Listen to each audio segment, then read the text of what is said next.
खुलुमबाय बे समाव बडोलेण्ड इंखं टेलिभिजननि स्टुडियोआव आं मिथिका नार्जारी दिनैनि गाहाय रादाबफ्राव दङ। बक्क'आव गुबुन गुबुन लामा जाब्रबथायाव साब्रैनि जिउ खहा आरो 7 जोखोम।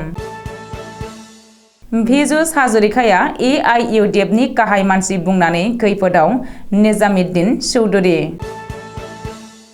डाक्टर संगीता दत्तनि न'आव चाइल्ड प्रटेक्शन कमिशननि टीम।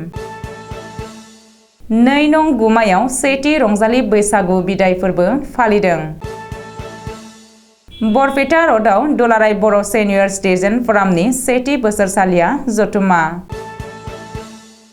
बर' बाजाराव खुंगा 19थि बर' बाजार ओनसोलारि रंजालि बैसागो फोरबो। मणिपुरनि थासारिया हारियारि दाङाबाजिनि थाखाय सुग्लायथ'वाखै। दानिया फैदोनि आबुं रादाबाव।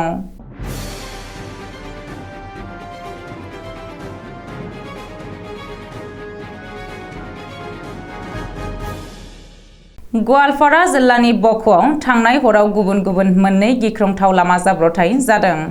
बे 2 गुबुन गुबुन लामा जाब्रबथायाव 4 सुबुङा जाथायसालियावनो जिउ गोमानायजों लोगोसे गुबुन 7 सुबुङा गोब्राब जोखोम जादों। मिथिनो हानाय बायदिब्ला गिबि जाब्रबथाया बक्क'नि सकाबाहायाव जादों। गंसे सिनायमोनि गारिनि सौख्लायनानै गालांनायाव सासे सुबुङा जाथायसालियावनो जिउ गोमादों आरो गुबुन 2 गोब्राब जोखोम जादों। जाब्रबथायाव जिउ गोमानाय सुबुंखौ बक्क' मौमाननि दयाल राभा होननानै सिनायथिदों। बे जाब्रबथायाव कृष्णकान्त राभा आरो रिटार्न राभा मुंनि 2 सुबुङा गोब्राब जोखोम जादों आरो बिसोर 2खौ गोजौ फाहामथायनि थाखाय गुवाहाटी मेडिकेल कलेजाव दैथायहरनाय जायो। गुबुन मोनसे जाब्रबथाया जादों बक्क'नि सिंग्रादाव। हाबानि गंसे एल्ट' गारिया दंफाङाव सौग्रावनायाव 3 सुबुङा जाथायसालियावनो जिउ गोमादों। नगर बेरानिफ्राय बक्क'सिम थांनाय समावनो हाबानि गारिया लामा सेरनि दंफाङाव सौग्रावो होननानै खौरां मोन्दों। बे गिख्रंथाव जाब्रबथायाव जिउ गोमानाय 3 सुबुंखौ बक्क' नगर बेरानि रुपेश चौधुरी, भास्कर ढाकुरिया आरो मानस फाटक होननानै सिनायथिनो हादों। बेनि अनगायैबो बे जाब्रबथायाव 3 सुबुङा गोब्राब जोखोम जादों। बेनिनो 2नि हालोदा जोबोद गोब्राब थासारियाव आरो बिसोरखौबो गोजौ फाहामथायनि थाखाय गुवाहाटी मेडिकेल कलेज आरो देहा फाहामसालियाव दैथायहरदों होननानै सुलुङाव फोरमायदों। खैफोदाव MLA निजामुद्दीन चौधुरी। कंग्रेसनि उनाव बे खेबाव AIUDFआव जाहोन खिन्थानो थिननाय एबा सहज राजखान्थि। दोलोनिफ्राय होखारजानो हागौ आगालपुर बियाबनि MLA निजामुद्दीन चौधुरीया। मिथिनो हानाय बायदिब्ला MLA निजामुद्दीन चौधुरीनो दिनै AIUDF दोलोनिफ्राय जाहोन खिन्थानो बिथोन होनाय नटिस हरदों। चौधुरीया 7 साननि गेजेरावनो गावनि फिननाय होनांगोन। बबेखानि बिथोन बायदियै फिननाय होनाया आजावथाव आरो गोजोनथाव नङाब्ला निजामुद्दीन चौधुरीया दोलोनिफ्राय होखारजानो हागौ होननानै खौरां ओंखारदों। मख'नो गोनांदि MLA निजामुद्दीन चौधुरीया मन्त्रि भिजुस हाजरिकाखौ AIUDF दोलोनि गाहाय मानसि होननानै बुंदोंमोन। ओरैहाय निजामुद्दीननि बे बानबुंथायखौ दोलोनि गुबुन दैदेनगिरिफ्रा साबजानाय मोनाखै। बबेखानि निजामुद्दीन चौधुरीनि बानबुंथाया जोंखौ लाजिफोनांदों।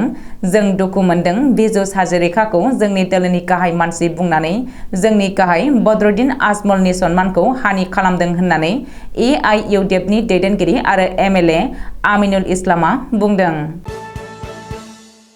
उन्दैसानि सायाव अयथासार खालामनायनि अजदाव हमजानाय डक्टर संगीता दत्तखौ दिनै पुलिसआ पल्टन बाजार पुलिस थानायाव दोननाय जादों। डक्टर संगीता दत्तखौ पल्टन बाजार पुलिस थानायाव हमना लाबोनायनि उनाव चाइल्ड प्रटेक्शन कमिशननि टीमाबो संगीता दत्तनि न'आव थांनानै नायबिजिरहैदों। मख'नो गोनांदि डक्टर संगीता दत्तआ उन्दैसानि सायाव गिख्रंथाव साजा होनायफोरखौ खेंफोरथि होनो लाबोदों। ADCP नन्दिता काकतिया। नन्दिता काकतिया फोरमायथिनाय बायदिब्ला संगीता दत्तआ 2 उन्दैसाखौ गुदुं इस्त्री होनानै आरो दै गुदुं लुनानैबो गोख्रों साजा होयोमोन। बबेखानि बे 2 उन्दैसाया डक्टर संगीता दत्तनि नङा। बियो IVF खालामदों होननानै नंखाय बाथ्रा बुंदोंमोन। नाथाय बै 2 उन्दैसाखौ खांनायनि एबा एडप्ट खालामनायनि जेबो फोरमान संगीता दत्तनि आखायाव गैया। बेनि बागै चाइल्ड प्रटेक्शन कमिशनआ उन्दैसानि देहायारि हालोदनि बागै खौरां लागोन। गसाइगाव महकुमानि सिङाव थानाय 2 नं गुमा बियाबनि बेन्दोङाव गोग्लैनाय आलाकजार जोंसार क्लाबनि गेवलां गेलेग्रा फोथाराव 2 नं गुमा लाइमोन गांखं इउपिपिएलनि बानजायनायाव सानसेनि हाबाफारि लानानै दिनै गाजा गोमजायै मेहेरगोनाङै रंजालि बैसागु बिदाय फोरबो फालिदों। मख'नो गोनांदि फुंजानि समावनो इउपिपिएल हानजानि फिरफिलाखौ बिरहोयो 2 नं गुमा लाइमोन गांखंनि आफादगिरि हाफिजुल शेख लोगोसे मुंख्लंफोरनो बिबार बावजेनो गपाल नार्जारिया। लोगोसे हारिमु दिन्थिफुंनाय बादायलायनायखौ बेखेवनानै होयो 28 नं गसाइगाव बिधानसभा बियाबनि एमएलए जिरन नार्जारिया। बे हाबाफारियाव 2 नं गुमा बियाबनि बेन्दोङाव गोग्लैनाय गासै मोन 10 प्राइमारिनिफ्राय गोबां हारिमु दिन्थिफुंनाय बादायारि आरो गोबां हारिमुखौ मोजां मोनग्रा सुबुंफोरा बाहागो लाफैदों। लोगोसे बे हाबाफारियावनो गाहाय आलासि हिसाबै नुजाथिफैदों मिरु इउपिपिएलनि नेहाथारि राजु नार्जारि आरो बिटिआरनि इएम उइलसन हासदा, उकिल मुसाहारि आरो गोबां माननि आलासिफोरा बाहागो लाफैदों। बरपेटा र'डआव थानाय प्रशान्ति लजनि कनफारेन्स हलाव दिनै रबिबारखालि दुलाराय बर' सेनियर सिटिजेन फरामनि सेथि बोसोरसालि जथुम्माया सानसेनि मेहेरगोनां हाबाफारिजों आफादनि गागि आफादगिरि पद्मश्री डक्टर मंगलसिं हाज'वारिनि मासि दैदेननायाव जानानै थाङो। जथुम्मानि बे गिबि थान्दै मेलाव थांखि बेखेवो गाहाय नेहाथारि अमर सिंह ब्रह्मआ आरो मेलनि बराय बिबुंथि होयो मावफुं आफादगिरि डक्टर दिननाथ बसुमतारिया।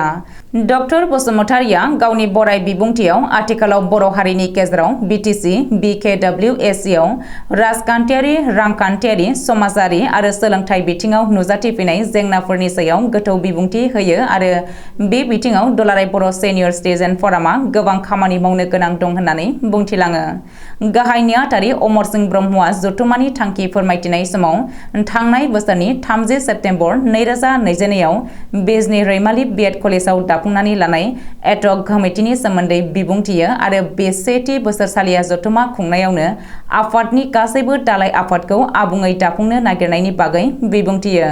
मख'नो गोनांदि थांनाय बोसोराव बिजनी रैमाली बिएड कलेजाव दाफुंनाय एडहक कमिटिखौ माखासे थालांनाय दालाय आफादनि गोदानै सोद्रोमा साननानै आरो बायदि आयदानि साब कमिटि दानानै दिनैनि बे बोसोरसालिया जथुम्मायाव आबुङै दाफुंनानै लायो। बोसोनगिरि महरै सायख'नानै लानाय गेदेमाफोरा फारियै पद्मश्री डक्टर कामेश्वर ब्रह्म, बारग' एमपि सानसुमा खुंगुर बैसुमुतियारि, बारग' मन्त्रि थानेश्वर बर'। बेनि अनगायैबो रां लाथुमगिरि महरै रजनी महिलारि आरो बेनि उनाव संबिजिर दाग्रा दालाय आफाद, लाइसि सुजुग्रा दालाय आफाद आरो सिन बानायग्रा दालाय आफादफोरा बाहागो लाजायो। चिरां जिल्लानि बिजनी महकुमा बर' बाजाराव खुंगा 19थि बर' बाजार ओनसोलारि रंजालि बैसागो फोरबोखौ सनिबारखालि सानसेनि मेहेरगोनां बायदि हाबाफारिजों खुंफुंनाय जायो। फुंनि 9 रिंगायाव फिरफिला बिरहोजेननायनि उनाव दिरुं बोनाय बादायलायनाय, मासि सेख'लायनाय हाबाफारिनि उनाव बेलासे समाव लांदां बैसागो मोसानाय जानानै थाङो। बेनि उनाव देंखो मोनाबिलि खुंफुंजायो। देंखो मोनाबिलियाव बाहागो लादोंमोन मुंदांखा देंखोगिरि जेसि नार्जारि, बिबुंसार गयारि आरो फुंबिलि बसुमतारिमोनहा।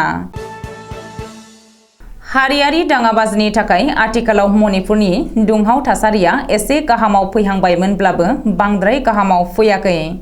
थैनायफोरनि अनजिमाया गासै सा 55निबो बांसिन जाबाय। गोबां सुबुंनि जिउ खहा जाबाय आरो गोबाङानो जोखोम जानांबाय। बे समाव आयेनारि राहाया गाज्रिसिन महर लाफिनदों। बेनिखायनो कंग्रेसनि दैदेनगिरि शशि थारुरआ मणिपुराव हादरगिरिनि खुंथाय जानांगौ होननानै दाबि खालामदों। आथिखालाव थासारिया एसे गाहामाव फैहांबाय होननानै रैखाथि हान्जानि सुलुङाव फोरमायथिदोंमोनब्लाबो बे दावरावआव गासै 250निबो बांसिन न' बां सावजाबाय आरो गोबां गारि मटरफोराबो दुथांफोरजों सावजादों। गोबां सुबुंफोरा जोबोद हालाय-हाफाय जानांदों। अल ट्राइबेल स्टुडेन्ट इउनियन मणिपुरनि दैदेननायाव ट्राइबेल सलिडारिटी मार्च एबा हानजा सुरनायाव दावराव-दावसि जादोंमोन आरो थासारिया जोबोद गाज्रि जादोंमोन। मख'नो गोनांदि मणिपुर सरकारा मणिपुरनि मेइतेइ हारिखौ ट्राइबेल मर्यादा होनो थाखाय थांखि लादोंमोन। बेनिनो हेंथा होनानै थाखानाय 40% ट्राइबेलफोरा हेंथा होनानै बुधबारखालि ट्राइबेल सलिडारिटी हानजा सुरनाय हाबाफारि लादोंमोन। बे समावनो मोननै हानजानि गेजेराव बुलाय-सोलाय जादोंमोन। बे दाङाबाजियाव गासै सा 54 सुबुंनि जिउ खहा जालाङो। बे थैनायफोरनि अनजिमाखौ सरासनपुर जिल्ला हस्पिटालाव सा 16, सानजा इम्फलनि Jawaharlal Nehru institute of medical साइन्सआव सा 15, सोनाब इम्फलनि लाम्फियाव थानाय रिजनेल इन्स्टिट्यूट अफ मेडिकल साइन्सआव सा 23 होननानै पुलिसनि सुलुङाव मिथिहोदों। लोगोसे सरासनपुर जिल्लानि साइटानाव टिउरिया हान्जानि साबा सोद्रोमाया IRBNजों इनकाउन्टार जानायाव गावथारजादों आरो IRBNनि सानै जवाना जोखोम जादोंमोन। मणिपुरनि गिबि मन्त्रि एन बीरेन सिंहआ बिष्णुपुर, सरासनपुर, कांप'क्की, सानजा इम्फल, सोनाब इम्फल आरो मरे जिल्लायाव 144 धारा जाबसिननानै कार्फिउ होदोंमोन आरो दुथांखौ नुबानो गावथारनो बिथोन होदोंमोन। सानबानि थाखाय मबाइल इन्टारनेटफोरखौबो बन्द खालामदोंमोन मणिपुर रायजो सोरखारा। आथिखालाव आर्मी आरो पेरा मिलिटारि डिप्लय खालामनानै गासै सा 23,000 सुबुंखौ आर्मीया रैखाथि होनानै रिलिफ केम्पआव दोनफैबाय होननानै आर्मीनि पाब्लिक रिलेशन्स अफिसार ले कर्नेल महेन्द्र राउतआ फोरमायथिदों। मख'नो गोनांदि कुकी ट्राइबेलफोरा सरासनपुर जिल्लायावनो बांसिनै गाज्रि गोहोम गोग्लैदों। मेटे हारिनो ट्राइबेल स्टेटास होनायनि थाखाय गोख्रों हेंथा होदों। दिनैनि रादाबा एसेनोसै, गोजोन्थों।